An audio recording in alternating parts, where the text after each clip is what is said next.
Nouvelle session d'information sur DRTV. Soyez les bienvenus si vous nous rejoignez. C'est parti avec les titres de ce lundi. La CNI vient de prolonger les opérations d'enrôlement sur les listes électorales. Ces opérations qui devraient s'achever le 7 février ont été prolongées de 3 jours.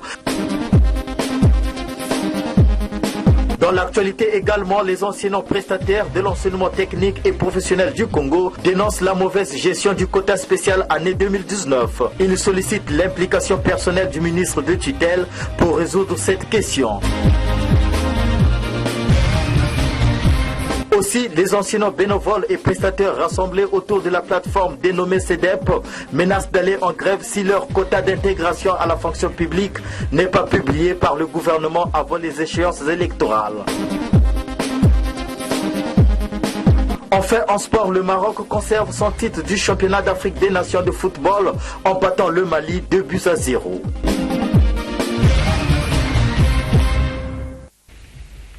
Merci de nous choisir pour vous informer. J'espère que vous avez passé un très bon week-end.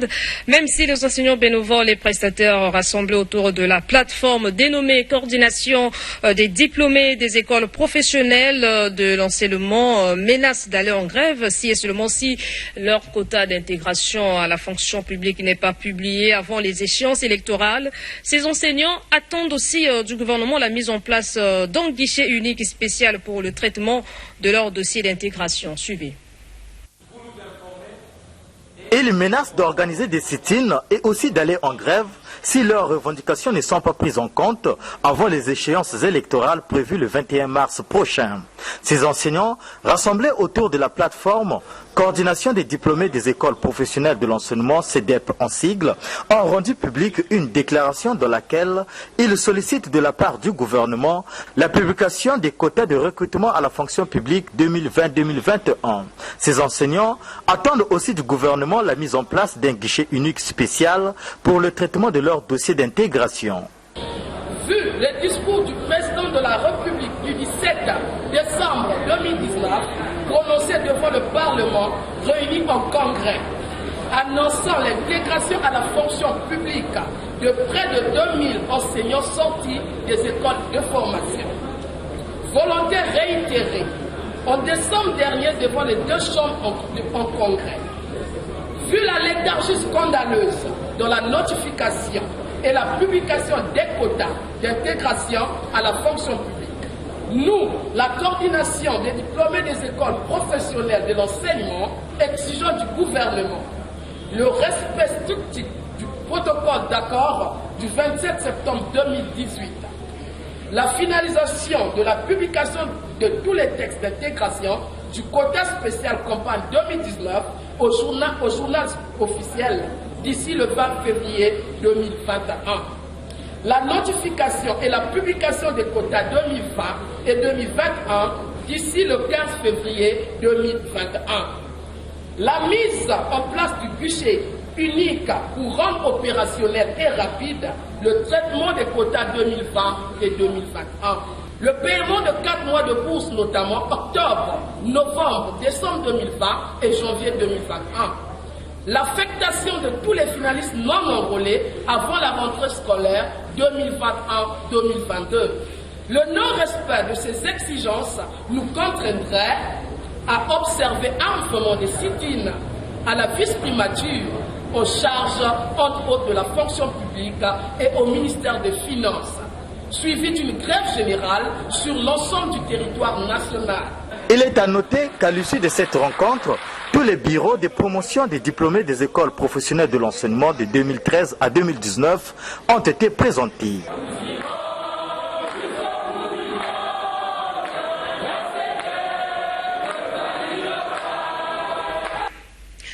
Même son de cloche avec les enseignants prestataires de l'enseignement technique et professionnel du Congo qui dénoncent la mauvaise gestion du quota spécial année 2019. Découragés, ces prestataires sollicitent l'implication personnelle du ministre de tutelle, Antoine Nicéphore-Philassinte, pour résoudre cette question. On en parle ici avec Armand Sonza. Ils exercent depuis plusieurs années et ne sont jamais rémunérés. Ce sont des enseignants prestataires de l'enseignement technique et professionnel du Congo qui manifestent leur mécontentement relatif à la mauvaise gestion du quota spécial 2019. Ces prestataires revendiquent aussi leur intégration dans la fonction publique et dénoncent la mauvaise politique de sélection instaurée par la Direction générale de l'administration scolaire qui, selon eux, ne sélectionnerait que des proches. Déçus, découragés et démotivés du mauvais traitement, les enseignants prestataires de l'enseignement technique et professionnel du Congo non intégrés sollicitent l'implication personnelle du ministre de l'enseignement technique, professionnel, de la formation qualifiante et de l'emploi, afin de 1. Instruire la Direction générale de l'administration scolaire de publier les noms des candidats sélectionnés à la campagne d'intégration du quota spécial 2019 et d'afficher les textes d'intégration publiés par le secrétariat général du gouvernement pour la transparence et l'équité. 2. Rencontrer les enseignants prestataires directement sans intermédiaire d'aucune tierce personne. 3. Associer les responsables des prestataires dans le processus d'intégration campagne 2020-2021. 4. Augmenter le montant de la prise en charge des prestataires issus des contributions des parents d'élèves, soit 5 000 au lieu de 1 250 sur 15 000, dont chaque prestataire gagne parfois 4 500 par trimestre. Environ 600 enseignants prestataires sont concernés dans cette affaire. Par contre, les enseignants volontaires des écoles professionnelles du Niari se sont réunis en assemblée générale extraordinaire ce dimanche à Dolisie. Assemblée générale sanctionnée par une déclaration et mention de soutien au bureau national. On fait le point ici avec Demontez Mavungu et Aurélien Nzingui. La coordination des diplômés des écoles professionnelles de l'enseignement du Niari, CEDEP en abrégé, s'est réunie en assemblée générale à Dolisie dimanche 7 février 2021 sous la houlette de Tardeli Maïson Baïssa, son président. Le point sur l'intégration, les quotas 2019, 2020 et 2021 et la mise au point sur la situation des supposés dirigeants de la CEDEP, voilà les affaires examinées au peigne fin lors de ces retrouvailles de revendications. Mais que peut-on retenir de la déclaration de ces diplômés des écoles professionnelles de l'enseignement au Niari? Félicitons le gouvernement de la République, notamment le chef de l'État, son Excellence Denis Sassou Nguesso, pour avoir su prouver sa volonté de combler le déficit en personnel enseignant constaté dans les établissements de la République malgré le contexte socio-économique difficile, avec la publication progressive de textes d'intégration depuis octobre 2020, malgré beaucoup de lenteurs administratives.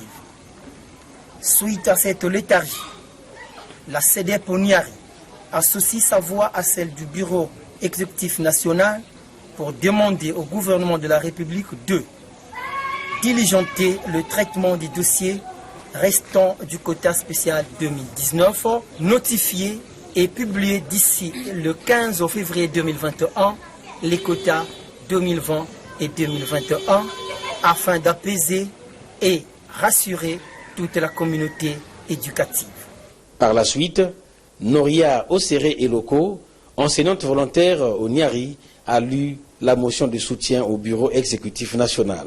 Constatant depuis quelque temps les agitations inopportunes d'un groupe de personnes aux intérêts égoïstes autour de la CEDEP et de son protocole d'accord avec le gouvernement.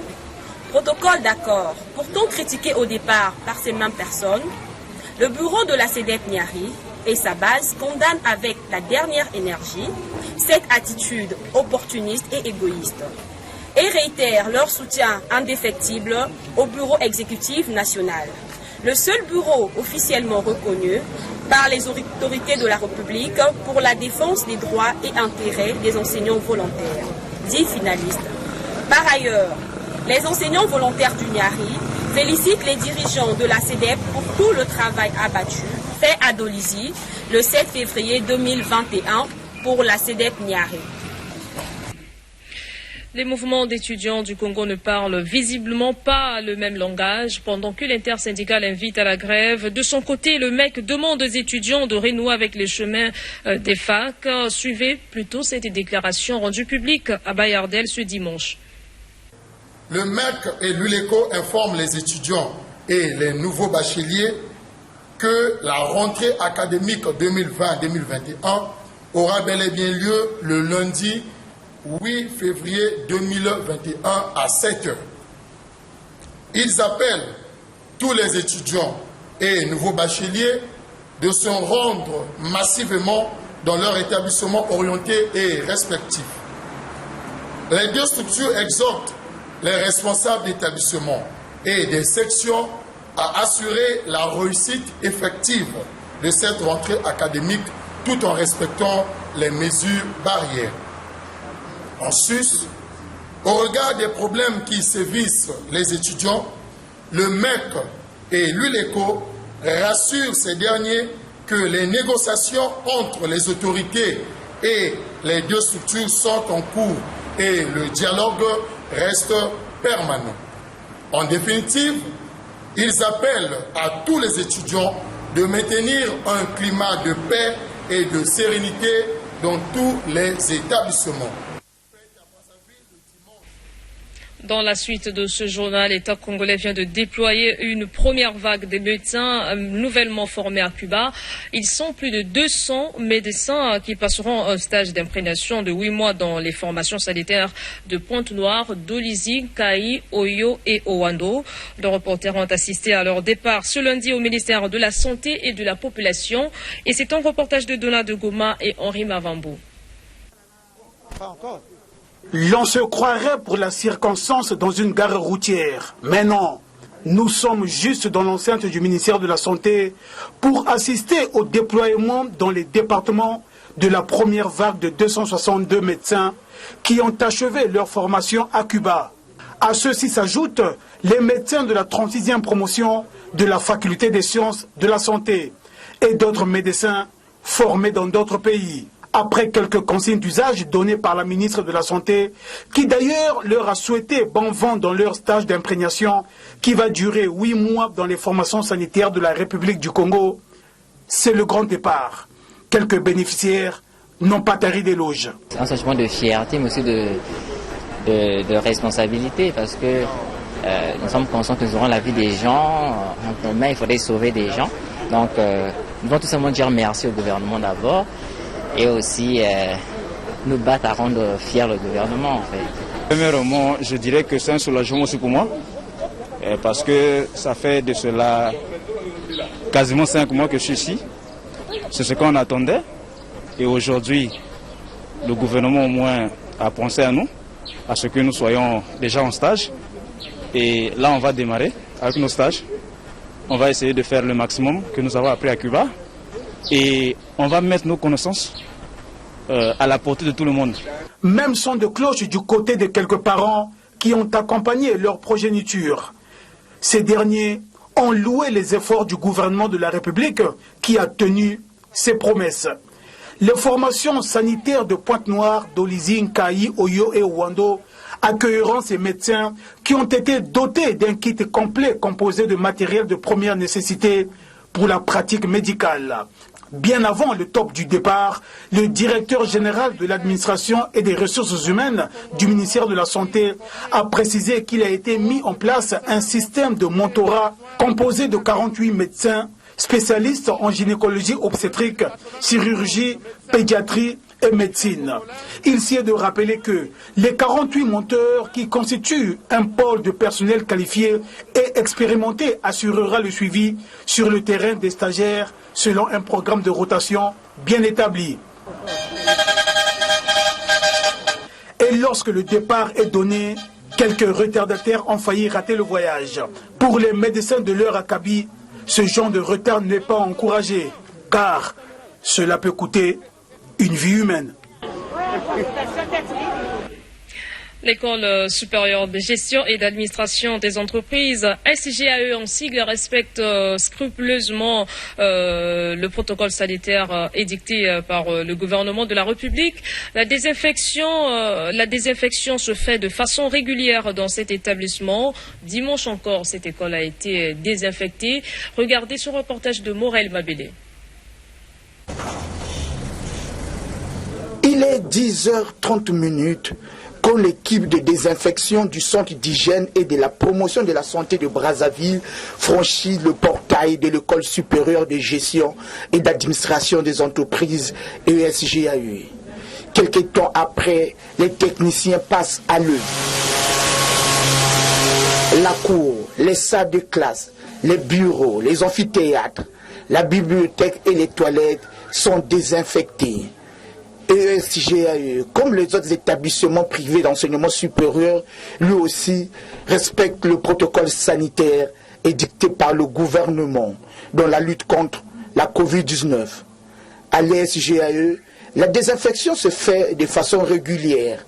Jules Afumboulé Bokwango, responsable de la communication à l'ESGAE, édifie les étudiants et le personnel enseignant sur le danger du Covid-19. À l'endroit des étudiants et des parents d'élèves, nous tenons juste à rappeler que notre établissement a un protocole sanitaire.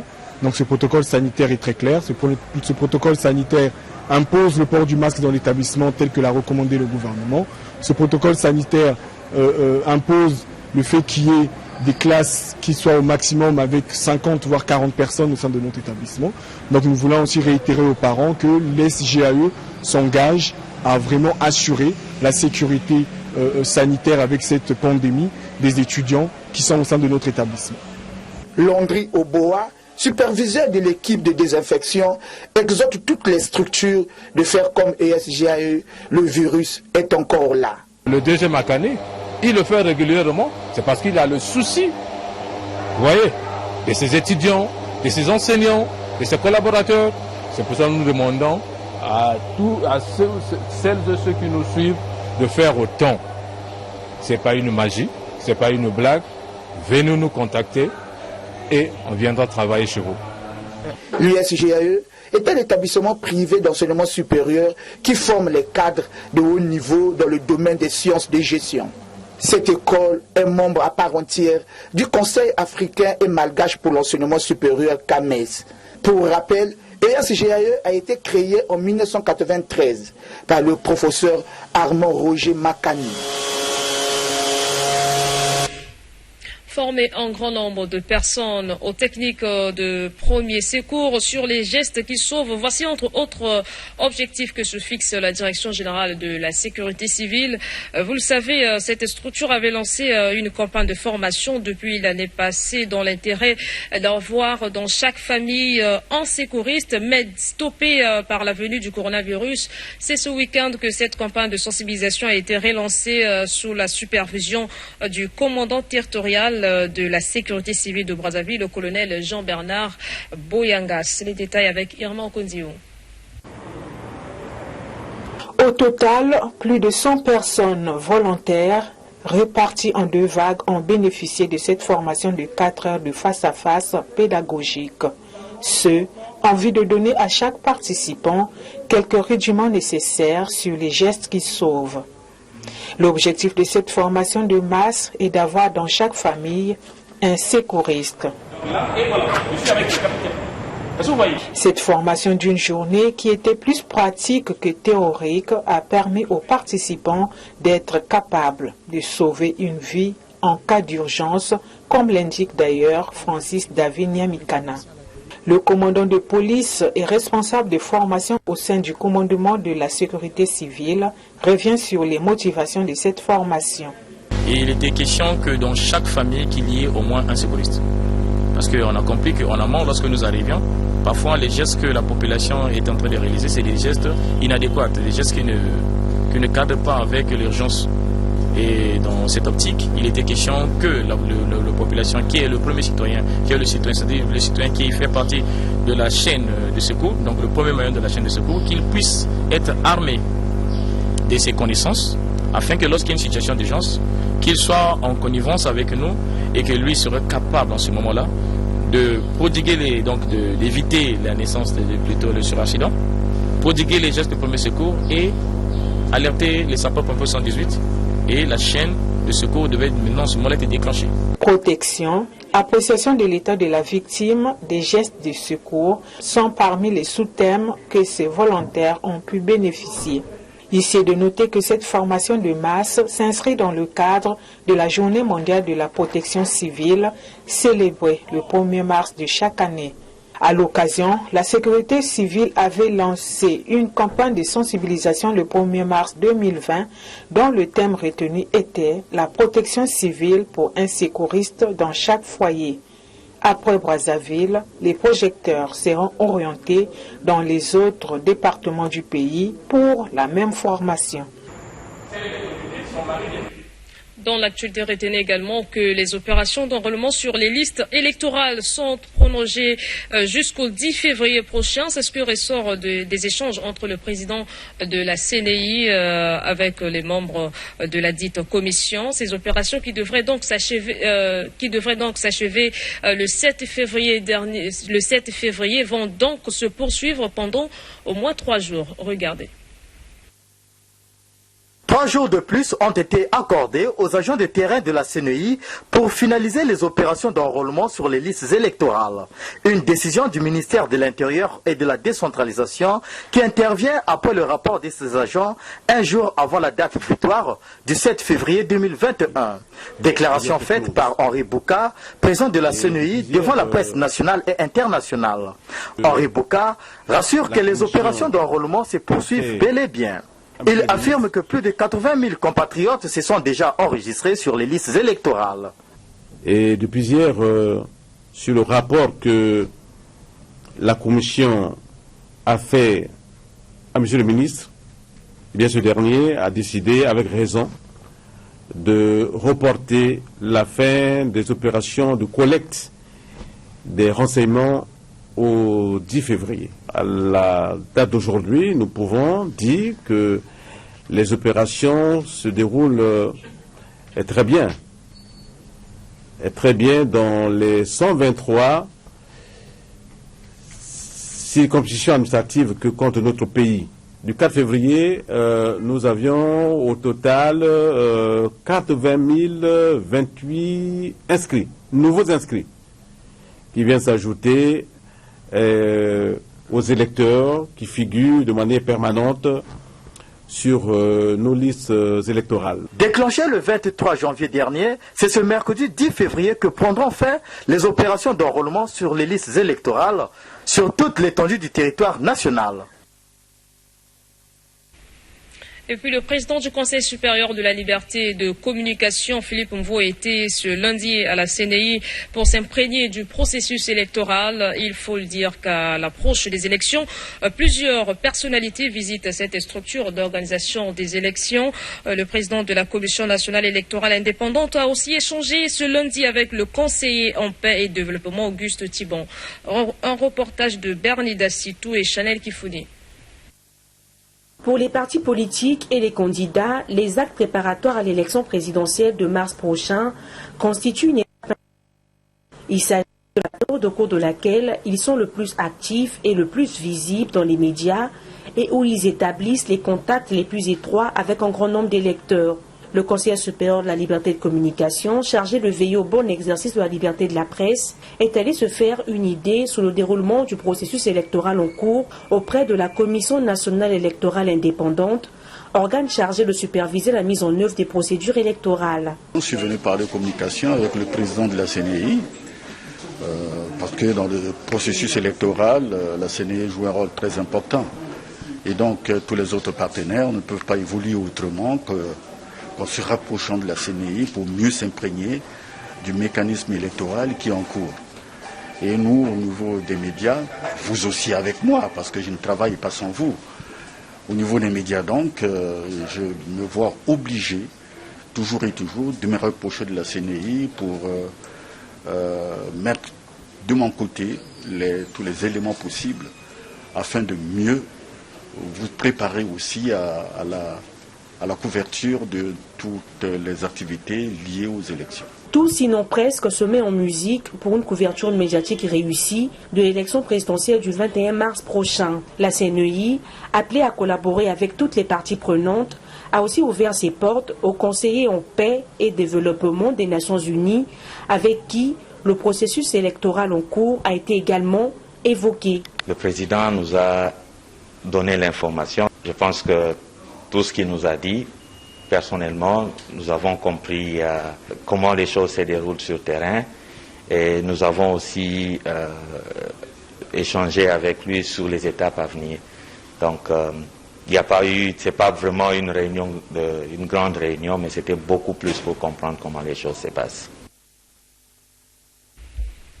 Écho des partis politiques à présent, le président de l'Action permanente pour le Congo, APC en sigle, qui poursuit sa série d'intronisation des instances de son parti dans la ville capitale, a intronisé le bureau APC de Poto-Poto et Bakongo. On en parle avec Théodore Baloussa.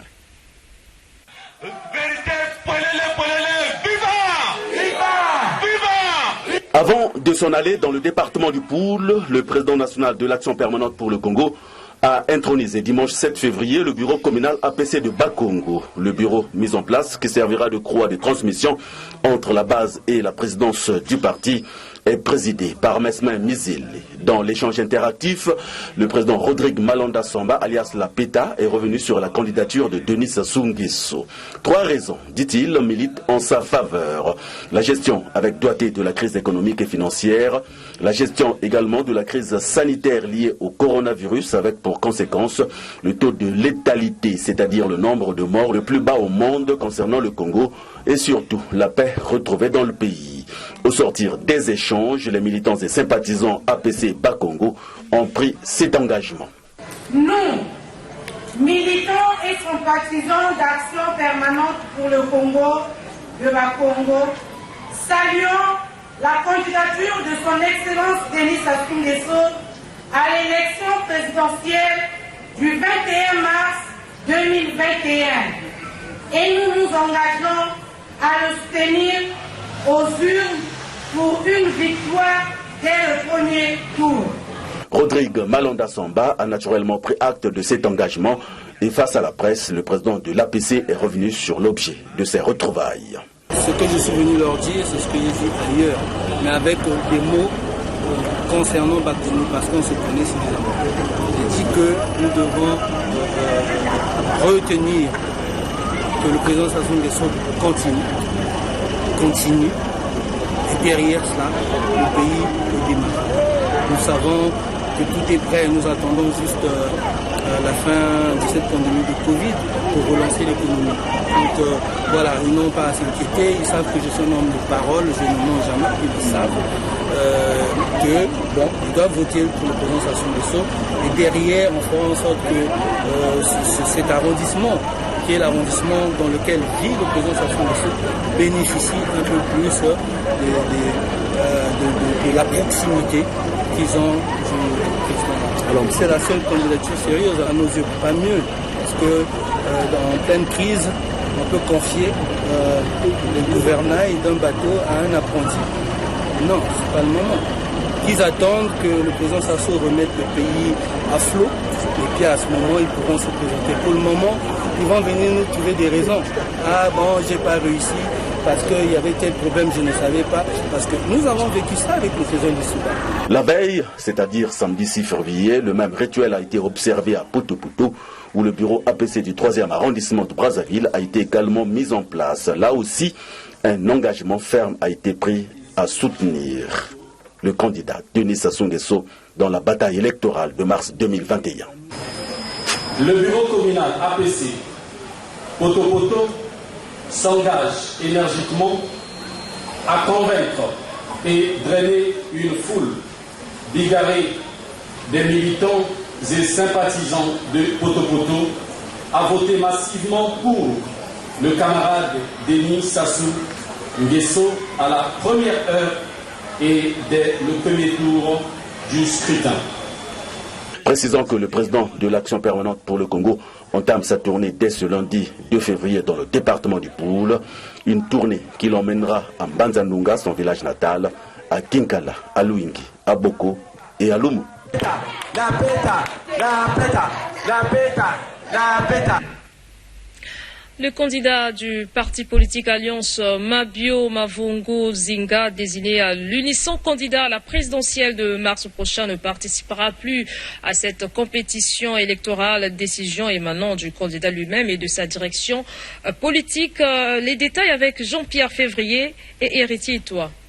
En l'absence du président du parti Alliance, Mabio Mavungu Zinga, empêché, le bureau politique de ce parti s'est réuni en session extraordinaire élargie aux membres du secrétariat national le dimanche 7 février 2021 dans un hôtel de la place. Une session extraordinaire basée sur un seul point à l'ordre du jour, celui relatif à la participation de l'Alliance et son candidat à l'élection présidentielle, scrutin du 21 mars 2021. Proposition faite lors de la conférence militante du samedi 16 janvier 2021 pour donner de la voix à l'exercice pluriel de la démocratie. De 9h à 13h, les travaux en plénière examinant le déroulement du processus électoral 6 semaines avant la présidentielle et la situation sociopolitique du pays, le bureau politique de l'Alliance a décidé du retrait pur et simple du candidat Mabio Mavungu Zinga à l'élection présidentielle, ne donnant aucune consigne de vote aux militants et sympathisants de l'Alliance. Le bureau politique de l'Alliance constate avec stupeur et désempoitement que la condition sine qua non de la participation du candidat de l'Alliance à l'élection présidentielle du 21 mars 2021 édictée par la conférence militante du 16 janvier 2021 est loin d'être remplie.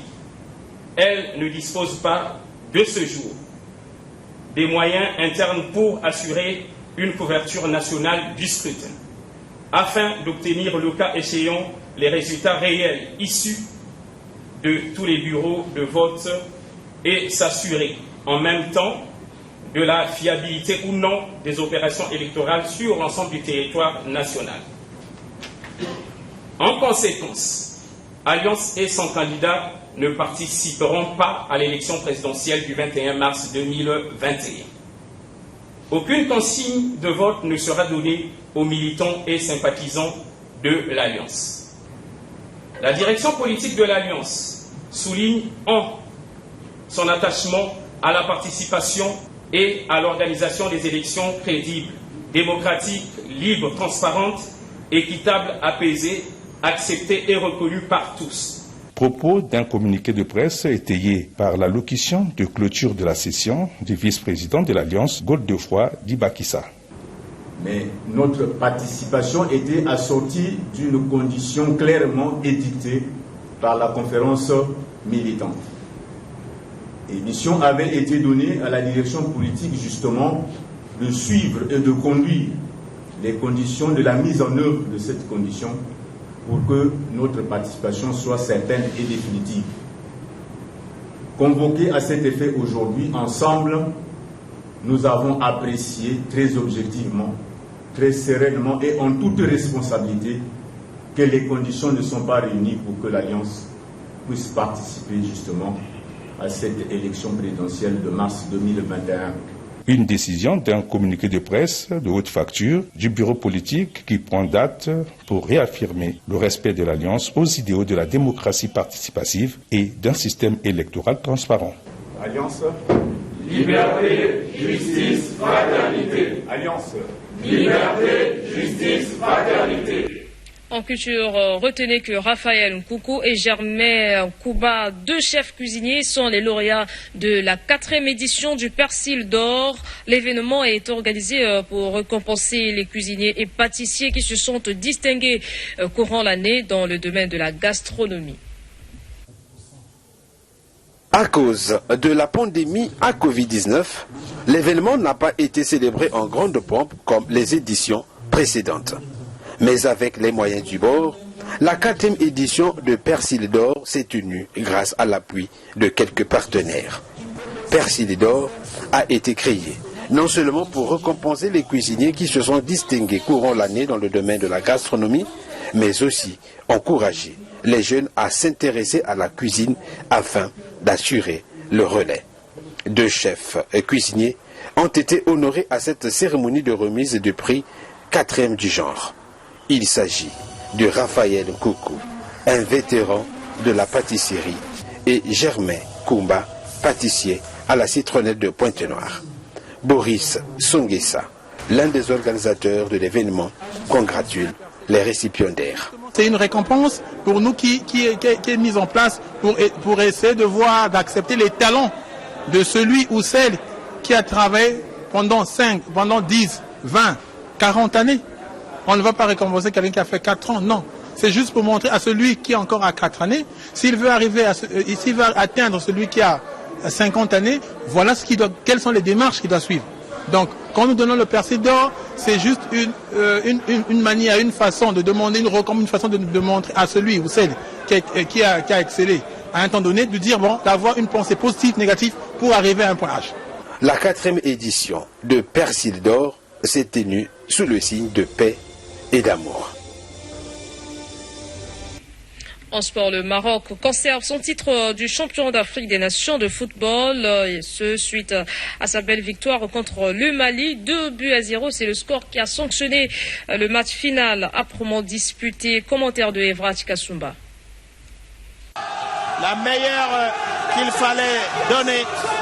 Le Maroc s'offre un 2e titre du championnat d'Afrique des Nations de football en battant le Mali 2-0. À l'Algérie qui accueillera le 6e CHAN. Après un score de parité de 0 but à la mi-temps, les Lions de la classe se sont imposés dans le dernier quart de temps réglementaire du jeu grâce au but de Soufiane Bouftini et Ayoubel Kabi. A-t-il la tête de ce diable de Bouftini? Remplacement coup sur coup pour les Maliens qui encaissent un 2e but. Tenant du titre de l'édition précédente de 2018, le Maroc entre dans l'histoire en devenant le premier pays à remporter 2 trophées consécutifs du CHAN. L'on retient aussi des Lions de la classe A' du Maroc d'avoir fait un parcours sans défaite dans cette compétition. C'est donc une victoire méritée du Maroc face au Mali qui s'est retrouvé en finale difficilement du fait d'avoir éliminé le Congo en quart de finale au tir au but et la Guinée en demi-finale toujours à cette séance fatidique des tirs au but. Au nombre des trophées de cette compétition, le Maroc égale désormais la RDC qui en dispose aussi 2. Qui se voit déjà soulevant le trophée de ce 6e CHAN. Pour boucler la boucle, prenons cette information qui est une page noire. Rapatrié le 5 février dernier en provenance de l'Afrique du Sud, le corps sans vie de Emilienne Okemba, décédé le 24 janvier dernier, a été mis en terre le samedi 6 février au cimetière des Doubs. Mais peu avant, le recueillement et les hommages lui ont été rendus au domicile familial à Oyo. Regardez.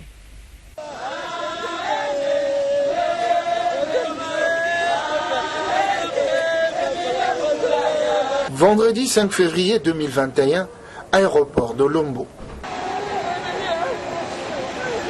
C'est sous le poids d'une tristesse insoutenable que les familles Ndonga, Sambila, Nguesso, Ndinga et Bonji se sont mobilisées pour recevoir la dépouille mortelle de leur maman, tante, sœur et belle-sœur, Emilienne Okemba, décédée le 24 janvier dernier en Afrique du Sud.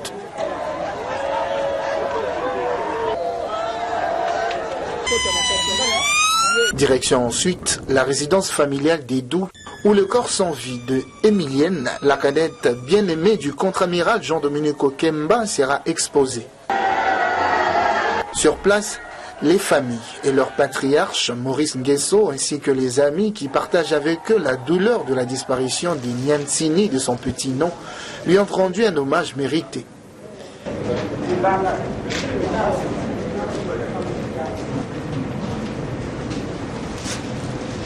Fervente chrétienne catholique de son vivant, c'est dans le respect de sa foi et selon les rites de l'Église que ses proches l'auront accompagné pour ces derniers instants. Exécutant la messe des Requiem, l'abbé Gervais Yombo, curé de la paroisse d'Oyo, a exhorté l'assistance sur l'amour de Dieu et l'amour du prochain, le premier et le deuxième des 10 commandements du Seigneur, des valeurs qu'avait parfaitement intériorisées la regrettée Emilienne Okemba et qui feront désormais partie de son héritage. Évoquant les témoignages sur les testaments des vies d'Emilienne, l'abbé Gervais Yombo relève ses qualités de rassembleuse. Après le requiem, cœur meurtri et obligé de prendre la parole une fois de trop contre gré, pour ensuite se séparer d'une partie de lui-même, son frère aîné, le contre-amiral Jean-Dominique Okemba, va tout de même prendre cette parole au nom de la famille. Émilienne, ma cadette bien-aimée, c'est le cœur meurtri que je prends la parole ce jour pour dire un petit mot afin d'évoquer tes dernières volontés et te dire adieu au nom de tous les parents, amis et connaissances. Toute ta vie aura été un vrai sacerdoce consacré à Dieu, aux tiens et aux autres. Rien ne pouvait présager que tu seras éloigné de tes tâches, de tes responsabilités, encore moins de ceux que tu as tant aimés. Émilienne a été rappelée à Dieu le 24 janvier, c'était un dimanche, le jour du Seigneur. Peu avant de tirer sa révérence, cette femme des cœurs, qui laisse derrière elle une fille et 5 garçons, a une conversation pas comme les autres avec son frère. C'est au cimetière familial d'Edou qu'elle reposera désormais, et malgré le fait que la mort est certes la fin de la vie, elle n'y détruira la sémence inlassablement s'aimer avec amour et abnégation dans le cœur des gens par Émilienne Dixit, Jean-Dominique Okemba.